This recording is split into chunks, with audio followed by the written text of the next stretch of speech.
আজি আমাৰ 33 নং পূব বেকিলি গাঁও পঞ্চায়তৰ 4 নং ৱাৰ্ডৰ আমাৰ প্ৰক্ষেপিত প্ৰাৰ্থী ৰাইজৰ দ্বাৰা মনোনীত আমি ইন্দ্ৰপ্ৰভা ৰাভা বড়ো ৰাভা বাইদেউৰ নিৰ্বাচনী প্ৰচাৰ কাৰ্যালয় উন্মোচন কৰিলোঁ। আৰু যেহেতু আমি ৰাভা হাছং যৌথ সংগ্ৰাম সমিতিৰ ফালৰ পৰাই আমি ৰাইজৰ সৈতে কথা পাতি পেলাই আমি বাইদেউক আমি ইয়াত প্ৰক্ষেপ কৰিছিলোঁ বা মনোনীত কৰিছিলোঁ। আৰু সেইকাৰণে তেখেতৰ প্ৰচাৰৰ ক্ষেত্ৰত আমাৰ এটা দায়বদ্ধতা আছে। আৰু যেহেতু মই ৰাভা হাছং সাহিত্য শাসিত পৰিষদৰ আমাৰ কলীয়াহাটৰ পৰিষদৰ সমষ্টিৰ এজন প্ৰতিনিধি আৰু প্ৰতিনিধি হিচাপে আমি আমাৰ গাঁও পঞ্চায়ত আগন্তুক গাঁও পঞ্চায়তখন যে আমি আমাৰ আদৰ্শৰ আধাৰত গঠন হোৱাটো আমি বিচাৰিছোঁ। আৰু ৰাইজক এই কথাখিনি কোৱাৰ লগে লগে স্বতঃস্ফূৰ্তভাৱে সঁহাৰি দিলে আৰু সেইকাৰণে আমি ৰাইজৰ সহযোগতে আমি ইতিমধ্যে প্ৰাৰ্থী আমি মনোনীত কৰিছোঁ আমাৰ ফালৰ পৰা। আমাৰ সেই 4 নং ৱাৰ্ডৰ কাৰণে আমাৰ 33 নং পূব বেকিলি গাঁও পঞ্চায়ত আৰু সেই 4 নং এইটো ৱাৰ্ড 4 নং কাৰণে আমাৰ ইন্দ্ৰপ্ৰভা ৰাভা বড়ো ৰাভা বাইদেউ আৰু লগতে আমাৰ 2 নং ৱাৰ্ডৰ কাৰণে শংকৰ কলিতা দুজনী ইয়াতে আছে। আৰু তেখেতক আমাৰ গোটেই ভোটখিনি মিক্সাৰ হৈ আছে গোটেই গাঁওবিলাকত ইটো ৱাৰ্ডৰ সিটো ৱাৰ্ডৰ তেনেকৈ ধৰণৰ। সেইকাৰণে আমি গোটেইখিনি সুন্দৰকৈ কথা পাতিলোঁ। যথেষ্টখিনি ৰাইজ ইয়ালৈ আহিছে, স্বতঃস্ফূৰ্ত সকলোখিনি সমৰ্থন আগবঢ়াইছে। আমি যিখিনি নিজৰ আদৰ্শ এটা আমি ৰাইজৰ সন্মুখত উপস্থাপন কৰিলোঁ, আমাৰ আদৰ্শখিনিক ৰাইজে গ্ৰহণ কৰিছে। গতিকে আমি নিশ্চিত আমি আশা কৰিব পাৰোঁ নিশ্চিত ৰূপত আমাৰ ইন্দ্ৰপ্ৰভা বড়ো ৰাভা বাইদেউ এইটো ৱাৰ্ডৰ পৰা বিপুল ভোটত জিকিব আমি বিশ্বাস হৈ গ'ল। এতিয়া যথেষ্ট ৰাইজ ওলাই আহিছে। আৰু লগতে আমাৰ 2 নং ৱাৰ্ডৰ যি শংকৰ কলিতা আছে, শংকৰ কলিতাও সেইটো ৱাৰ্ডৰ পৰা বিপুল ভোটত জিকিব।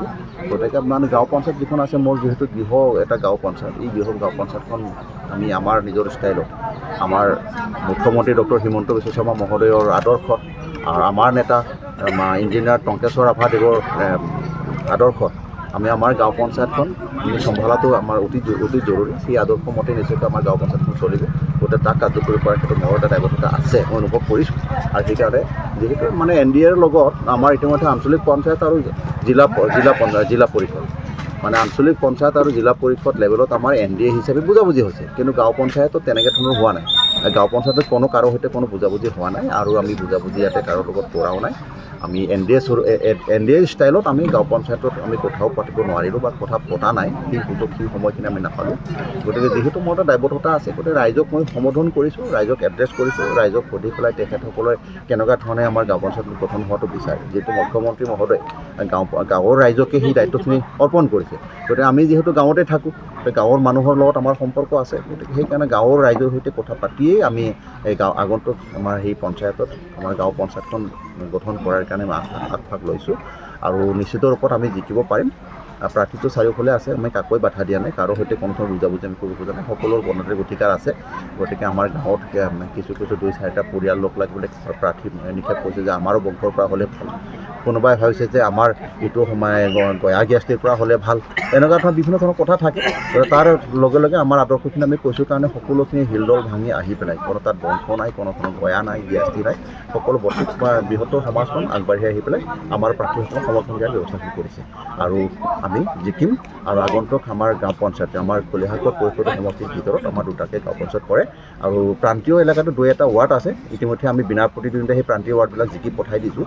গতিকে আমাৰ এই মেজৰিটি থকা 2টা গাঁও পঞ্চায়ত, এটা হ'ল 28 নং উত্তৰ বগো গাঁও পঞ্চায়ত আৰু আনটো হ'ল 33 নং পূব বেকিলি গাঁও পঞ্চায়ত। এই 2টা গাঁও পঞ্চায়তে আমি আমাৰ ৰাইজৰ দ্বাৰা প্ৰক্ষেপিত প্ৰাৰ্থীবিলাকৰ জৰিয়তে আমি আগন্তুক এই পঞ্চায়তৰ নিৰ্বাচনৰ পিছত আমি দখল কৰিবলৈ সক্ষম হ'ম।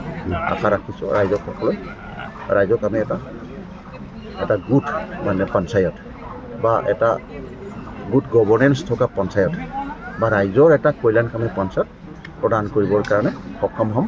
আৰু সেই ক্ষেত্ৰত আমি প্ৰতিশ্ৰুতিবদ্ধ। শ্ৰী ইন্দ্ৰপ্ৰভা বড়ো ৰাভা, মই 33 নং পূব বেকিলি গাঁও পঞ্চায়তৰ এগৰাকী সদস্য জবেপাৰা 4 নম্বৰ ৱাৰ্ডৰ। বৰ্তমান মোৰ প্ৰতীকটো হৈছে ৰেডিঅ'। সঁচাকৈ মই ভবাই নাছিলোঁ যে এনেকৈ আপোনালোকৰ ওচৰত ওলাই আহিম আৰু ৰাইজৰ সেৱা কৰিব পাম। ৰাইজে মৰম কৰি যদি মোৰ ৰেডিঅ' ছবিটোত ভোট দিয়ে তেতিয়াহ'লে নিশ্চয় আনন্দিত হ'ম। আৰু ভৱিষ্যতে মই ৰাইজৰ কামত সহায় সহযোগ কৰিম বুলি আগবাঢ়িছোঁ। সদায়ে যাতে ৰাইজৰ সহায় সুযোগ পাম আৰু ৰাইজ সকলোৱে মোৰ ভালে পক্ষ দিছে আৰু তেওঁলোকৰ মই পুনৰ আশীৰ্বাদ আৰু তেওঁলোকক মৰম স্নেহ যাতে মই কাম কৰি যাব পাৰোঁ তাৰ বাবে মই আশা কৰিছোঁ।